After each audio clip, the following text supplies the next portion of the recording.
Ketika sedang sholat, posisi mau sujud, yang duluan turun, tangan dulu, apa lutut dulu? Yo, yang mana yang benar? Jawabannya, dua-duanya benar, dua-duanya boleh. Tergantung situasi dan kondisi. Emang ada dalilnya? Ada. Baik, yang pertama kita lihat dulu dalil ketika sujud itu tangan dulu, kemudian lutut.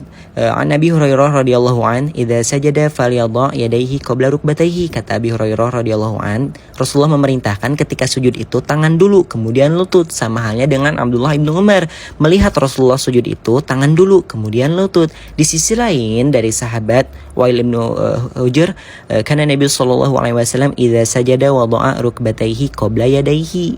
Nah, melihat Rasulullah ketika sujud itu lutut dulu baru tangan, dan hadis ini sahih Bukhari. Nah, kayak bertentangan gitu ya, gimana ini? Nah, di sini penjelasannya. Asbabul wurudnya hadis Bukhari sahih, kata Rasulullah, "Shallu kama ra'aitumuni usolli." Salatlah sebagaimana kalian melihat aku salat. Nah, di sini nih perbedaannya.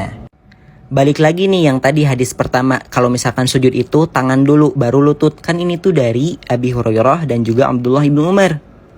Jadi ketika kondisi Rasulullah masih muda, masih kuat, bukan berarti ketika Rasulullah menjelang udah tua tidak kuat, bukan begitu. Nanti di sisi lain ada rasa perhatian yang begitu indah Rasulullah kepada umatnya. Nanti aku ceritain. Balik lagi, Rasulullah itu masih muda, masih kuat. Nah, makanya kondisinya itu ketika sholat pada saat Rasulullah masih muda itu masih kuat, itu tangan dulu. Dan yang dilihat Abi Hurairah dan Abdullah bin Umar itu melihat Rasulullah ya seperti itu, tangan dulu yang diturunkan. Nah, di sisi lain ketika sujud itu lutut dulu kemudian tangan. Nah, ini dari Wa'il. Nah, Wa'il juga sahabat Rasulullah, namun kondisi Rasulullah sudah beda, sudah menjelang tua umurnya.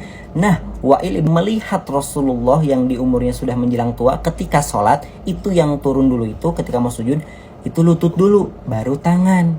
Nah, bukannya Rasulullah gak kuat, Rasulullah tuh ingin memberikan contoh kepada umatnya nanti yang sudah tua, umatnya misalkan yang badannya gemuk, atau enggak yang wanita yang sedang hamil.